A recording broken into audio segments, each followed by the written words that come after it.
I believe it was Colonel Towsend Whelen who's quoted to having said, "Only accurate rifles are interesting."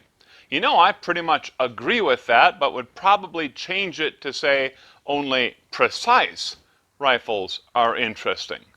It seems that the current buzzword or trend in rifle marketing is guaranteed MOA, guaranteed sub-MOA.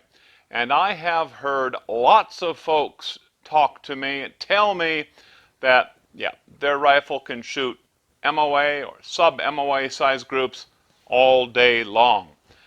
My groups can be covered with a dime, those sorts of things. Now, I oftentimes take those sayings with a grain of salt. And if possible, I normally follow up and ask, how many shots in that group? And at what range did you shoot that group? Well, oftentimes I don't get much of an answer. They oftentimes are so busy they have to start walking away for some reason at about that time. But, you know, over the winter, one of our viewers, one of you, recommended to me a Hornady podcast that was talking about a topic very closely related to one of the videos we were running at that time on our extreme reloading season. Now, that video or that podcast from Hornady was called "Your Groups Are Too Small." Kind of an interesting and intriguing title, without a doubt. And so I had to listen to that podcast. And it was really a very, very good, well done podcast, and I recommend that to you. In fact, there's a link to that podcast in the description below. Well, that podcast got me thinking. And if you've been watching our channel for very long, you probably remember or know that I do a lot of reloading and a lot of shooting of the Ruger precision rifle in .308 Winchester. I oftentimes normally use the 168 grain Sierra tipped Match King that shoots quite well in that rifle. And since we do extreme reloading, I have done quite a number of experiments with that rifle and that bullet. In fact, I have records for well over 300 rounds fired through that rifle at 200 yards, 5-shot groups. That's a lot of 5-shot groups.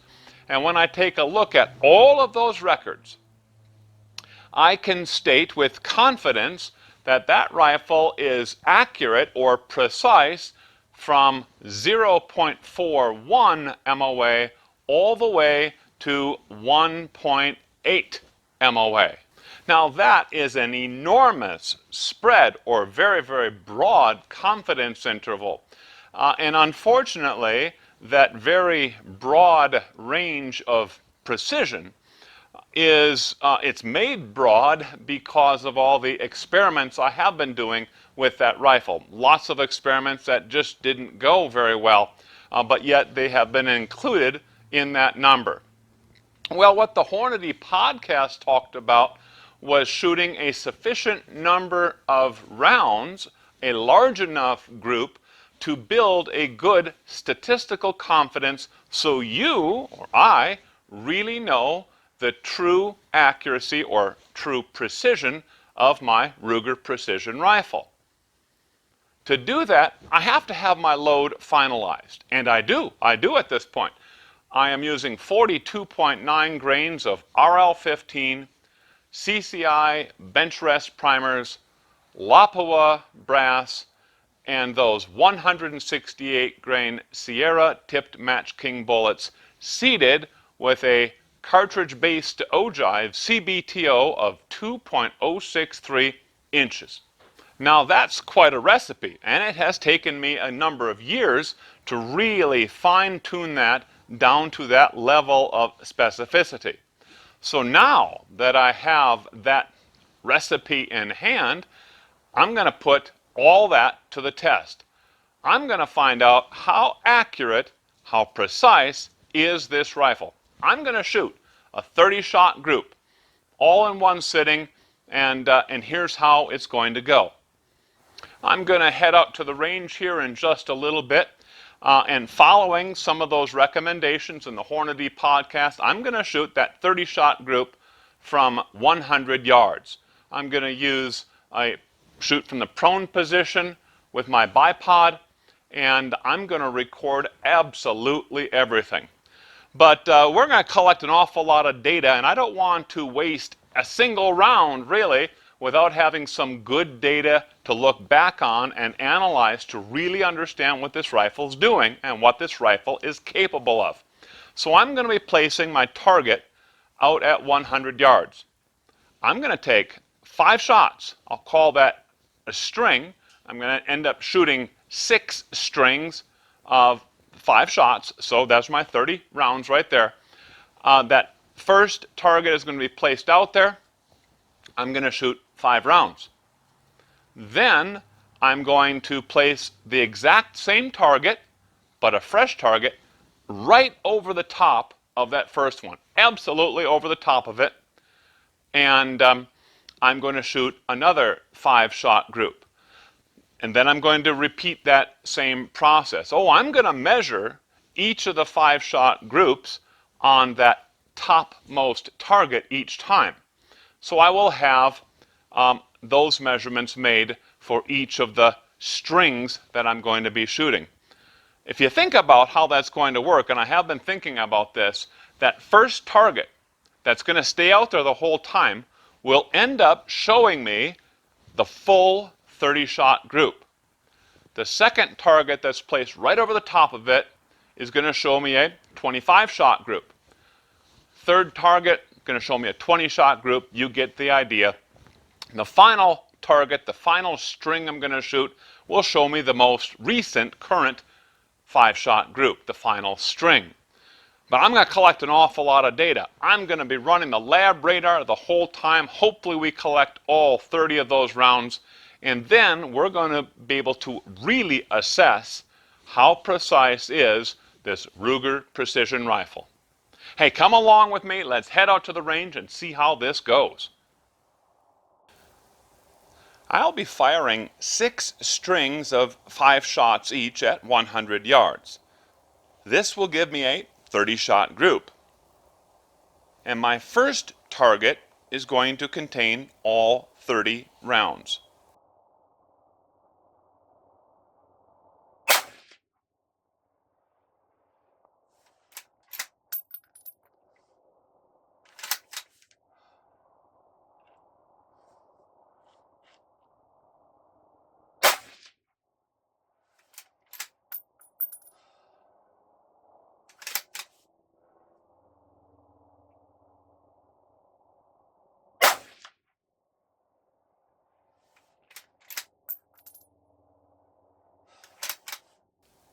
After each string, I'm going to take a close-up photo. I'm going to measure the extreme spread of those rounds with my digital caliper. Then I'm going to place a brand new target right over the top of the existing target. I'm not going to take that one down. I'm going to leave it out there, but I'm going to place the new target right over the top of the previous one. I'm going to allow that rifle to cool down for at least 5 minutes, and as it turns out, the amount of time it takes me to go down range and make all these measurements and so on gives the rifle 5 to 7 minutes of cool down time.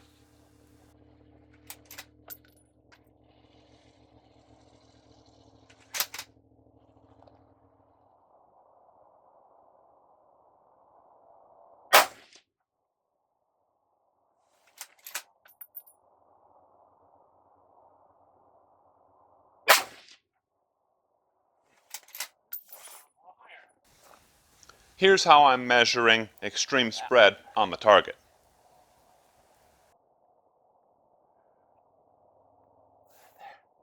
.269.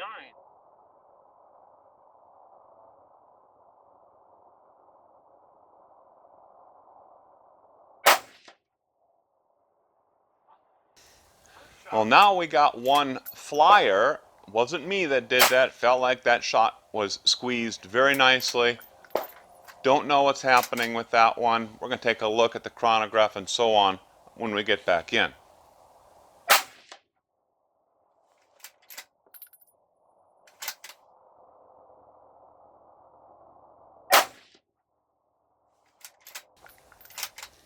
Now, when a person is shooting extended 25, 30, 50 shot groups, it's important to shoot those in strings, smaller strings, similar to your normal shooting.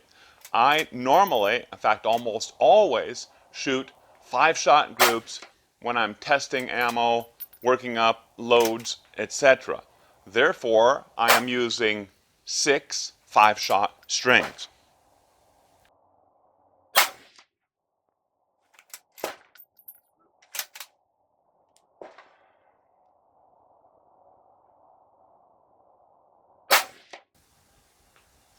I'm trying to shoot each of these strings in about 2.5 minutes. That's also kind of my norm, and if I can do that for all 6 strings, then the rifle is going to be affected by that warming process in a very, very similar way.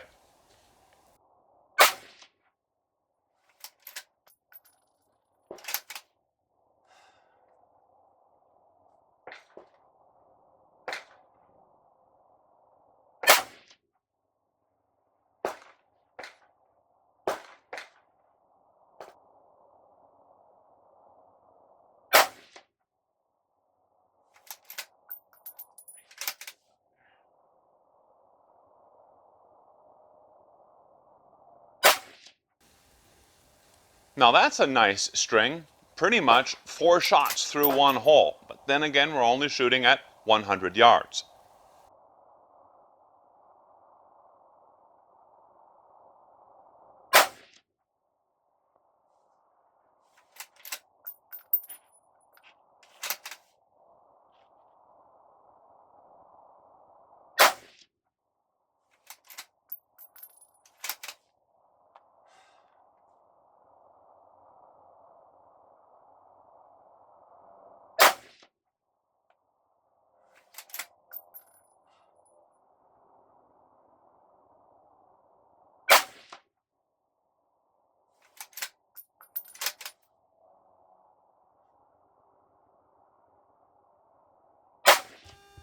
Well, that's it. That's all 30. Let's head in. Look at the results.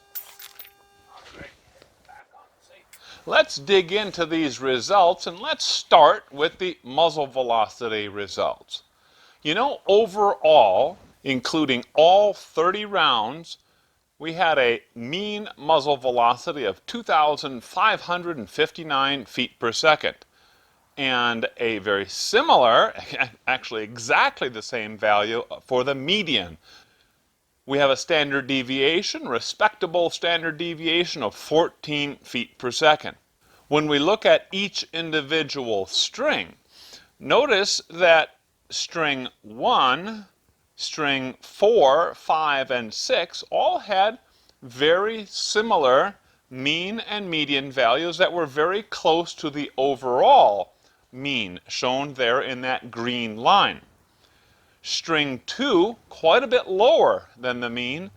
String 3, fairly higher. And that, by the way, is the string 3 that had the highest muzzle velocity found, 2,599 feet per second. And it's also the one that had the flyer. It's also interesting that string 4 that produced our best 5-shot group, extreme spread of only 0.55 MOA, that string also had the lowest standard deviation of muzzle velocities. We were down into that sweet spot, single digits, 9 feet per second. But how do we know if a 30-shot group is truly a large enough sample size or a sufficient sample size? Well, for this, we're going to look at standard error. We don't talk about standard error too much on extreme reloading, but in this instance, it is the important statistic to take a look at. What I've graphed here is the standard error for the first 2 shots, then 3 shots, 4 shots. You get the idea. Along this curve along the x-axis, that's the cumulative number of shots. So standard error starts fairly large, 7.5. And then by the time we get to about 25 rounds, and included in standard error, we see that that curve or that line pretty much flattens out. It pretty much goes horizontal. That's an indicator that the total amount of variability expressed in standard error for this sample size is really kind of, if you want to call it that, settling out. So that indicates that even in this case, 25 rounds probably would have been sufficient. 30 rounds is certainly sufficient sample size to accommodate the variability that we're seeing in this load. Next, let's look at our targets. You know, when we were out at the range, we looked at each individual group or string, the extreme spread of each of those strings as they were fired.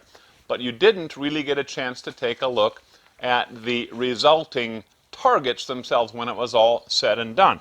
Well, what we have here is a 5-shot group, the final string that was fired. This includes shots 26 through 30, just essentially a 5-shot group.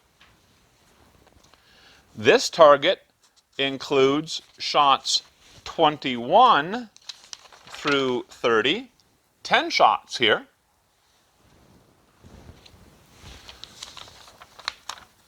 Rounds 16 to 30. Rounds 11 to 30. A 25-shot group, rounds 6 through 30. And finally, the very first target we put up there, rounds 1 through 30. We really can't discern much about this other than, I guess that peeled back a little bit there, but lots of rounds impacting in that X, in that 10. A little bit high and a little bit, to the right, but overall not too bad. Our overall extreme spread, 1.49, really 1.50 when we round it. And the extreme spread for all of the strings ranged from that high of 1.5 all the way down to a very nice 0.55 MOA group. And if we look at the overall mean of those MOAs from each of the individual strings, we get sub-MOA, 0.96 MOA. But if you asked me, honestly, what is this rifle capable of? What is your Ruger Precision Rifle capable of with this Sierra Tipped Match King load that you've been using? At this point, I'd have to say, well, it's 1.5 MOA. But that can be very misleading because we had that one flyer for whatever reason. There's lots of reasons for it. It can be shooter error, but as I noted while I was shooting, it didn't feel like I did anything to pull that round off to the right. But the bullet itself could have caused that difference.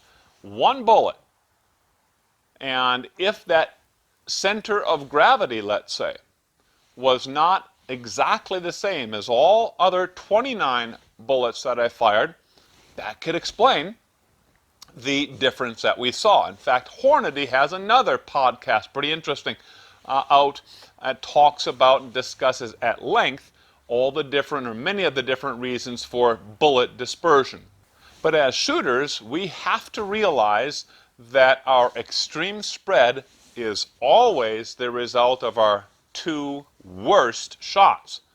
We could have, like we're seeing, just a massive, ragged hole of 29 rounds right there in the dead bullseye, let's say, and we have one flyer, for whatever reason, way out here. Well, your overall extreme spread and MOA of that group, total group, doesn't really look that good. So to address this statistically, we're going to use mean radius or distance to centroid. We've got a video out on this, and if you want to watch that process, learn what that method's all about, You'll find the link to that video in the description below. Now, part of this analysis method measures the spread between each pair of shots.